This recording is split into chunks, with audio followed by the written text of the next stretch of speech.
After over 800 hours in the game myself, and probably even more for some of you, you're bound to get bored at some point. Well, if you do, here are some things I recommend to alleviate that boredom. Enjoy. Unfortunately, this is only really an option for PC players, but if you've been playing for a while and you think you've really gotten most of the enjoyment you're going to, and you could enhance your enjoyment of the game further via mods, well, go ahead and download some mods. The safest source to download mods is Nexus Mods. It's super easy to set up. Just go to smappy.io, download Smappy, then you can basically just drag most mods into your folder, assuming you have all the other mods you need for that mod to run properly. Mods can enhance your game a ton. They can give you cheats, you can mess around, they can add some more gameplay like Stardew Valley Expanded and Ridgeside Valley. You can mess around with Tractor Mod. There's basically infinite fun with mods. There are thousands of mods ranging from simple sprite reworks to more. It's really awesome to see how the Stardew Valley community has kind of created so much more content. Even if not all of it is amazing, there's still a lot of gold if you can find between like the basic Haley sprite reworks. I don't know why you would download one of those. Absolutely do not download one of those. If you've only played on one farm for the duration of your Stardew Valley hours, go ahead, make a new farm, try a different farm type. I think it can really enhance your experience because you have to play the game a little bit differently. For example, a really good way to do this is the beach farm because you can't use sprinklers. You have to explore different ways of making money. Even if I hate that, I still think it's interesting to try at least once just to see if you like it and can tolerate it. Personally, I despise it, but it's really cool. I'm a little bit guilty of this myself. When I get a save going, I generally just like to only play that save because I'm not really a big fan of the beginning of Stardew Valley, to be frank, simply because there's so much watering. I can't use sprinklers. Like, watering is the least fun part of the game, and since there's so much of that in the beginning of the game, I just don't really have a lot of fun starting new saves. That's why I generally tend to stick to my older saves, but once you can get through the slog of the early game with watering and all that stupid stuff, then you're onto a really enjoyable part, because the mid game is the best part of Stardew Valley. When you're planning to complete the community center, you're getting your animals set up, grinding for sprinklers, there's just so much to do. This is a huge one that I'm going to go a little bit more in depth. Okay, I'm going to go a lot more in depth into this one later, but it is challenge runs, and then just see how far you can get in the game during that. I've done a lot of videos like this, and they've been a lot of fun to record and, well, edit, but I assume you guys aren't doing a lot of editing, so that's not super relevant to you, but they're super fun. Even if you only play through the first like month of Stardew Valley, you can get a really different kind of experience of gameplay because, you know, you're going to be doing a lot of different stuff. You know, you're not going to be walking around everywhere. You got to plan. You can't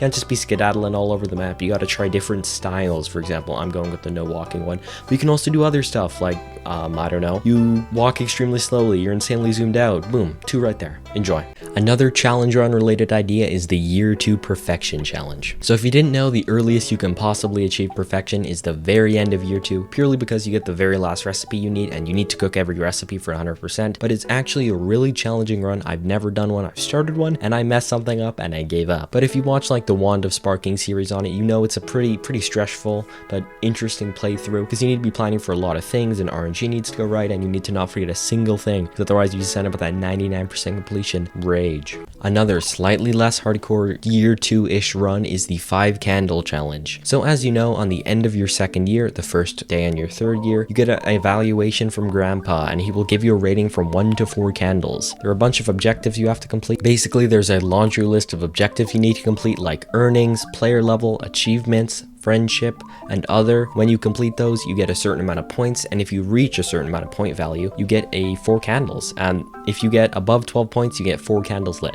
However, the 5 Candles Challenge basically requires you to complete every single one of these objectives. That means you need to earn 1 million gold, have at least level 50 in all skills, complete the museum collection, catch every fish, ship every item, married with at least 2 health upgrades, have a friendship of at least 8 hearts with at least 5 villagers. Have a friendship of at least 8 hearts with at least 10 villagers. Have a friendship of approximately 5 hearts with a pet. The community center is completed. The community center completion ceremony has taken place. You need to obtain the skull key, and you need to obtain the rusty key. So that's a lot of stuff, but if you can pull this off, you can be pretty proud of yourself. Staying on the topic of completing an objective within a certain amount of time, you can do the Year 1 Community Center Challenge. Basically, this is exactly like it sounds. You need to complete the community center in 1 year, which requires you to collect all like 100-ish items and donate them. This is pretty difficult since there's a lot of difficult items to find. They're not insanely easy, but not insanely hard. It's not the worst challenge, but it is pretty difficult if you don't plan properly and you can't forget one thing. Or for example, let a scarecrow not protect your ancient seed or red cabbage and lose both of them and almost lose the challenge. Totally not speaking from personal experience. If you have put a lot of time into Stardew Valley, but it's mainly been single player, go ahead and try playing multiplayer. It can be a little bit chaotic, but it's a lot of fun. If you don't have any friends to play with, try heading over to the the Empire, there's sometimes people who want to play there.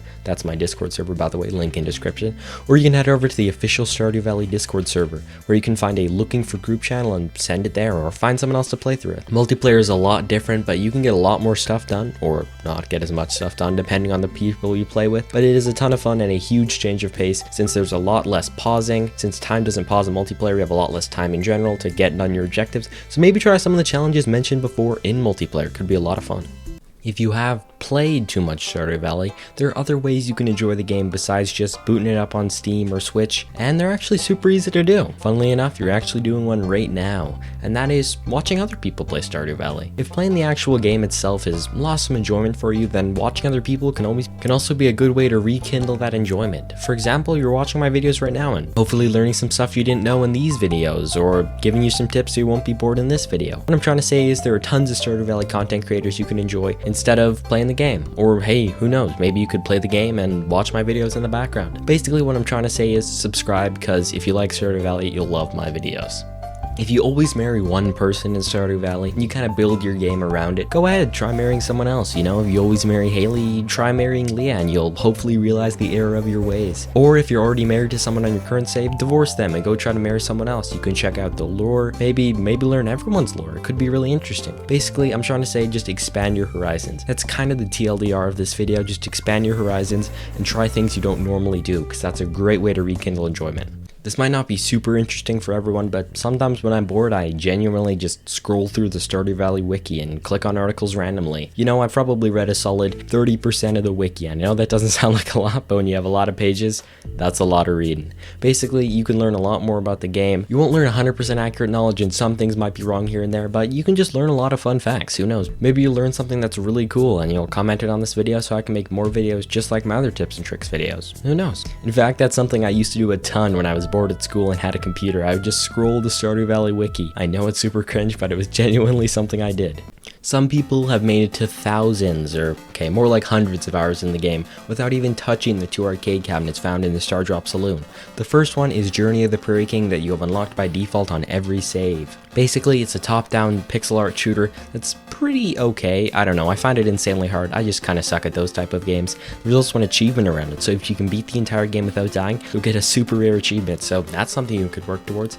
And the other one, Junimo Cart, you unlock when you complete the mines, and you can unlock the cabinet with a skull key. So you kind of unlock it probably mid-summer, late fall at worst. And I found this game even more fun. It's a platformer game where a Junimo in a cart is moving along the track, and you basically have to prevent him from falling by clicking, dodging obstacles, collecting fruit, collecting coins, and trying to make it to the end of the game. There's even an endless mode where you can go on and try to get a point score instead of beating the campaign. Try a different play style. So if you always min-max, go ahead and try to decorate something. Who knows, you might enjoy it. Or if you always decorate, go ahead and try to min-max, see how much money you can make, or decorate the entire map. Who knows, there's lots of different styles, and if you only play one, try a different one. This one ties into the previous entry involving decorating. Basically, if you didn't know, you can actually decorate most areas of the map by just taking around your furniture catalog and placing stuff everywhere. So if you want to, for example, give Krobus a nicer home if you're one of those people, you can do it really easily. Here are some cool designs I saw on Reddit. It's really cool that you can just decorate everywhere. And if you're someone like Leishaton, you can even decorate the entire map. It's super cool, and it's amazing that you can decorate other places besides your farm. So if you've gone ahead and already decorated your entire farm, go decorate somewhere else, you know, like the secret woods or the sewers or the dwarf's place. There's so many different places you can decorate. Be careful though, because some areas do reset every day, like for example the volcano. Click the video on screen for more videos like this. Also, what do you guys think of my webcam microphone?